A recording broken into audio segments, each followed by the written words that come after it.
Okay, so this is gonna be a real quick start. We're gonna get through this video. We're gonna talk for 8 minutes straight, and we're not gonna do any editing. We're gonna see how good this goes. I've never done this before. Normally, I just throw a few cutscenes. I don't really know what I'm talking about for real, but now I know what I'm talking about. So we're gonna talk about what I'm talking about, and we're gonna see if we can make it through. And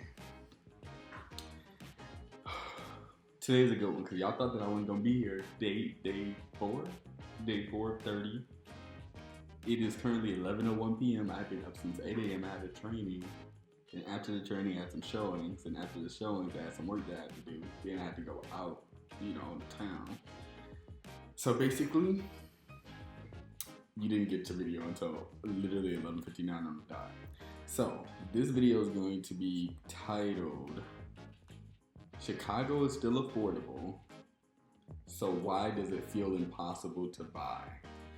2026 edition. I like that. 2026 edition. First time homebuyer university. I like that. Y'all like that? So the reason I'm making this video is because a lot of people are telling me that they get the feeling like it's impossible to buy and everything is too expensive and it feels like nothing is really attainable right now. And then some people are telling me the housing market is gonna crash. They're like, oh, the housing market gonna crash. The housing market gonna crash. Everybody already know the housing market gonna crash. I don't think either of those stories are right. Because if you think about it, we live in Chicago. This is one of the most affordable metros in the entire country. So I already know that off bat. So we're not talking about Chicago being too unaffordable or not attainable in terms of price point. There are a lot of more expensive places to buy, and you can think of New York, you can think of LA, you can think of Miami, you can think of anywhere in Texas. Texas isn't as cheap as it was before. So now that we got that out the way, we already know that it's not as high of a price point as it has been in the past. We can actually have a real conversation and discussion on, I think, more so over the feeling.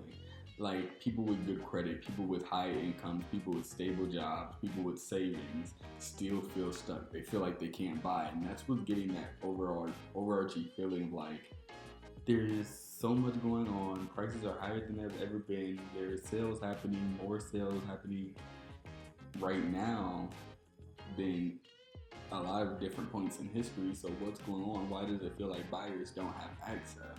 And I think that when you separate it from like TikTok and the headlines and the news stories, you start to understand that, yeah, it is a cost of living crisis, but I think it's a crisis of accessibility. And the crisis of accessibility is something that we don't really talk about that often because at the end of the day, we like to make it seem like everybody already has access and it's a matter of affordability or it's a matter of like understanding and knowledge, which I do think that there is a lot of it, but I think accessibility, like people actually being able to take the money that they have, take their income, take their job and leverage it for a place to live, I think that that is something that's of the past. Like our parents could take the idea that they make 50, 70, 60K a year and leverage that to get a home. And my generation, we never really learned that, so we don't really know how to do that. But I think when you strip away all like the emotionality behind why people feel like it's just a harder time to buy and you actually dig deeper into like the overall understanding is, it is, we live in a time where the cost of living is just higher. It costs a lot to live right now. But then you could also get into the topic of like inventory. I think that one of the biggest things that we don't talk about enough as a society is the fact that we don't have enough inventory. We don't have enough places for people to buy. And even right now, we have some of the best inventory rates right now, but we're still not even meeting that period that we were at right before the pandemic.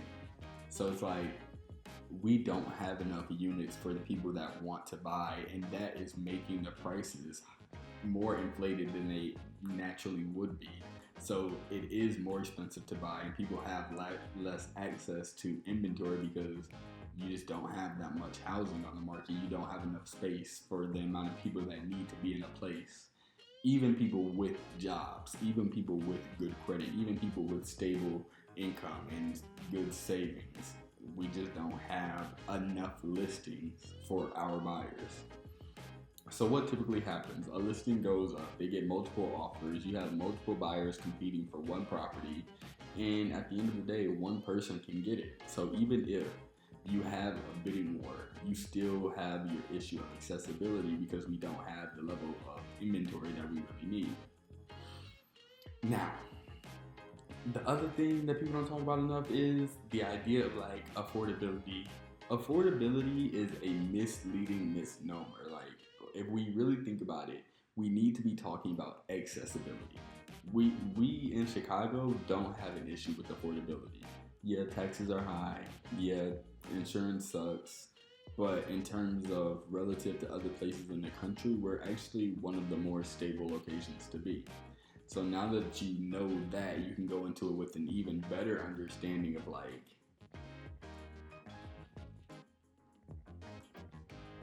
I don't know, I think that accessibility argument is just more prominent than the affordability argument because when you really think about the idea of affordability, making things cheaper or making the quality less or making the services that you have access to less, that doesn't really make up for the fact that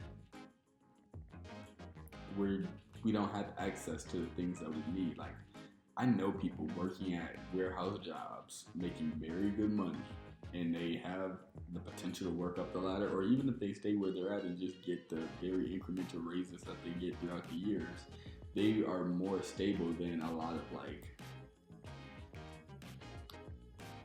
renters. I don't know, not renters, but like people who just need a place. There are people who just need a place, but like we have in Chicago, a lot of people with stable jobs who just don't have stable housing. And I think that's an issue that we really do need to talk about just a little bit more because outside of that, a lot of people are just waiting on prices to drop. That won't happen. I keep telling people that that won't happen. We won't have a period where prices crash, and we won't have an '08 style crash. Not anytime soon, and I believe that if we do, it won't be to the benefit of first-time buyers. Prices are going to continue to rise, and they're going to go up and up and up, and they're always going to go up, and homes are always going to sell. They're just going to go through ebbs and flows of how selective and how tight the negotiation process is. But for the most part, the prices will continue to rise. They will never stop rising. Real estate is one of the most secure investments you could ever make. So if you think that holding out and waiting for the market to crash is your best option, you should probably just go day trade and play the lottery because that's your better solution. Okay. This market really though, if you think about it, it's not bad for everyone. It works for people with stable income. It works for people with deep and tight reserves. It works for people who understand the process, who can leverage their knowledge, time, or income. If you don't have those three things, it'll be a harder process for you to buy a home.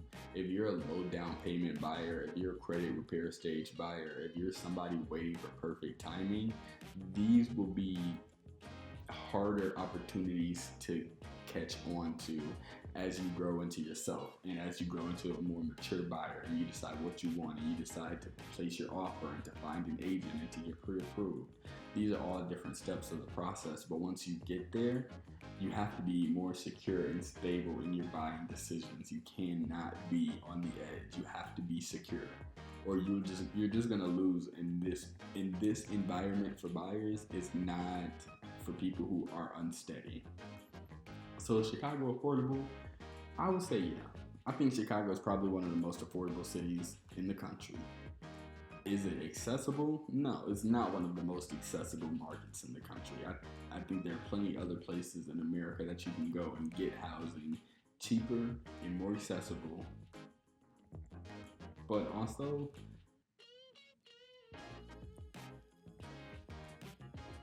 I don't know. For the big city vibes, Chicago is the best you're gonna get. That's what I will say. So now, we're just gonna wrap this up. We're not gonna go real too deep into it, but if you think that like right now is the time for you to buy, or you're just trying to game the market, or you have everything you need set, you're just trying to find the right time, I think we should actually have a conversation, because if you really think about it, right now is the time to buy.